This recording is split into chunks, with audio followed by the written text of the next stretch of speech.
जय गुरुदेव. बाह्य अभ्यंतरी अवघा तोची, कोंदाटला परब्रह्म तोची, बोले चाले तोची निज स्वभावे. या ओवीतून संत शिरोमणी शिवयोगी मन्मथ माऊली आपल्या जीवनातला अनुभव सांगतात. साधकाला ज्यावेळेस परमात्म्याची प्राप्ती झाली, सद्गुरु कृपेने त्याला स्वस्वरूपाची स्थिती प्राप्त झाली, त्यावेळेस त्याचं आचरण कसं असतं हे या ओवीतून माऊली सांगत आहेत. साधक सुरुवातीला मंदिरातच देव आहे असं समजतो, आपल्या इष्टलिंगातच देव आहे असं समजतो. पण साधना करता करता त्याला सद्गुरूचा बोध झाला की त्याला सर्वत्र परमात्मा दिसू लागतो. आपल्या हृदयात ही परमात्म्याचा अनुभव येतो आणि डोळ्याने जे विश्व पाहतो त्या अणुरेणूमध्ये परमात्माच भरलेला आहे असं समजून त्याच्या जीवनाचा व्यवहार होतो, असं या ओवीतून माऊली सांगतात. संत नामदेव सुरुवातीला मंदिरातच देव पाहायचे. त्यांच्या भाविश्वात विठ्ठलाला जीव घालायचे, विठ्ठल त्यांचा नैवेद्य खायचा.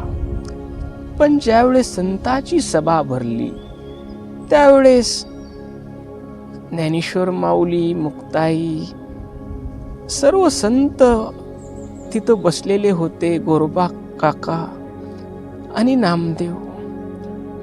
मग गोरोबा कुंभार ते आपलं थापटणं घेऊन सगळ्याचे डोके थापटू लागले आणि नामदेवाच्या डोक्यावर आणून म्हटले, नाम्या कच्चा आहे, ह्याला पूर्ण परमात्म्याचा अनुभव आला नाही. त्यावेळेस मग कसा येईल? संतांनी सांगितलं, देव जरी बोलला तरी सद्गुरूच्या कृपेशिवाय पूर्ण परमात्म्याचं ज्ञान होणार नाही. त्यावेळेस ते औंढा नागनाथ येथे विसोबा खेचर यांच्याकडे गेले. त्यावेळेस ते वृद्ध शिवभक्त पिंडीवर पाय ठेवून झोपलेले दिसले महादेवाच्या. त्यावेळेस नामदेवाच्या मनामध्ये शंका आली, हा तर गृहस्थ पिंडीवर पाय ठेवून झोपला आहे आणि देवाने ह्याला आपल्याला गुरु करून घ्यायला पाठवून गुरु उपदेश घेण्यासाठी पाठवलेला आहे. हा माणूस काय उपदेश देणार आहे? शंका आली. शंका जरी आली तरी नमस्कार केला आणि महाराज तुम्ही काय करत आहात? देवावर तुम्ही पाय ठेवलेला आहात. त्यावेळेस ते विसोबा खेचर म्हणाले की माझा पाय उचलत नाही मला नामदेवा, तू कुठं ठेवायचे तिथं ठेव. मग नामदेवानं पाय उचलून जिथं ठेवला तिथं महादेवाची पिंड प्रकट होऊ लागली. त्यावेळेस विसोबा खेचर यांनी त्याला उपदेश केला, तू फक्त मूर्तीत परमात्मा बघत आहेस. आता तुला हे ज्ञान झालं आहे, परमात्मा तुझ्या हृदयात आहे आणि तो विश्वात भरलेला आहे. त्यावेळेस नामदेव त्या विसोबा खेचराच्या चरणी नतमस्तक झाले आणि मला देव बोलतो, देव माझा नैवेद्य खातो हा अहंकार त्यांनी समर्पित केला आणि माझ्या हृदयातलाच देव आहे, या देहाला चालवणाराही देव आहे आणि या विश्वाला चालवणाराही देवच आहे.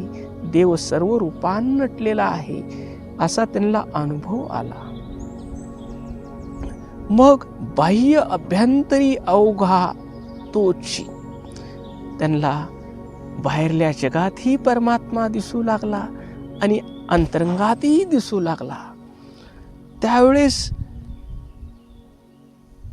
नामदेव महाराज पुरणपोळी, दूध, तूप जेवत होते. जेवत असताना त्या समोर कुत्र आलं आणि दुर्डीतली पोळी घेऊन गेलं.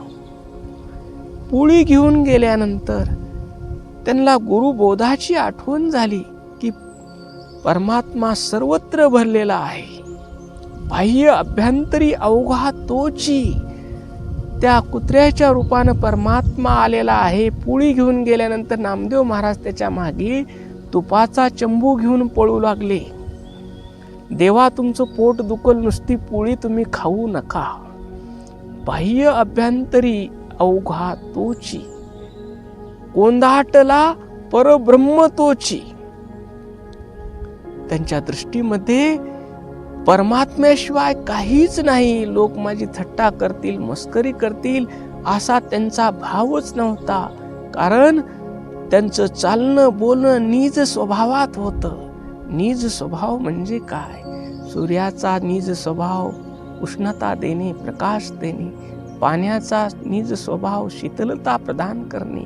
फुलाचा निज स्वभाव सुगंध देणे. साखरेचा निज स्वभाव गोडवा देणे. तसं परमात्म्याचा निज स्वभाव दुसऱ्याला सुख देणे, आनंद देणे, प्रेम देणे, ज्ञान देणे,